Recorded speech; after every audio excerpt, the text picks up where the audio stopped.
Hi guys, so ayun, may share ako sa inyong kwento. For sure matatawa kayo. Kasi hanggang ngayon natatawa pa rin ako sa sarili ko. So ayun na nga. Alam niyo ba, nung bata pa ako, nung elementary days ko, ang sukatan sa akin ng pagiging mayaman or pagiging rich kid ay yung mga classmate ko, degulong yung bag. So ayun na nga.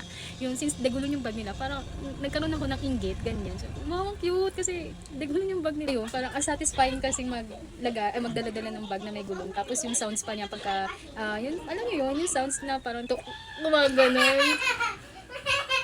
So, di ba parang, di ayun na nga, sabi ko, sana one day, kahit hindi mamahalin na bag, sana makabili ako, ganyan, sana bili ako ng luggage bag or travel bag, though hindi ako mag-abroad, ganyan. So, ayun na nga, nakakatawa lang kasi buong akala ko, how many years, almost ilang years, 15 years, ganyan, di ba parang, akala ko, sa loob ng 15 years, mahal talaga ang luggage bag. Though, mahal talaga siya sa mga taong kagaya ko na talagang sakto lang kakayahan, ganyan. So, dito ko lang siya nabili. Dito lang pala natin siya mabibili sa TikTok. As in, napakamura lang pala talaga niya. Kahit sinong tao, kayang bumili.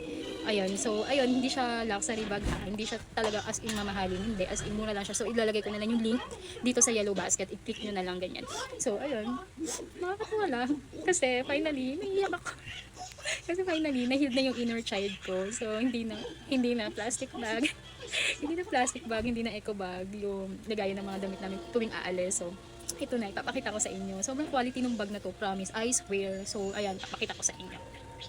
So, ito na nga siya. Ito na yung luggage bag natin. Ito na yung travel bag natin. So, this travel bag is from Island Elephant. Napaka-simple ng design. And then, sakto lang din yung laki niya, para sa akin na. And then, yung loob niya, napaka-spacious. Marami kang pwedeng ilagay. And then, kinagandahan pa dito, naka-passcode lock na siya. Ayan, passcode lock. And then, ang smooth din ng wheels niya. Ayan, may 4 wheels na siya and two-tone na rin siya.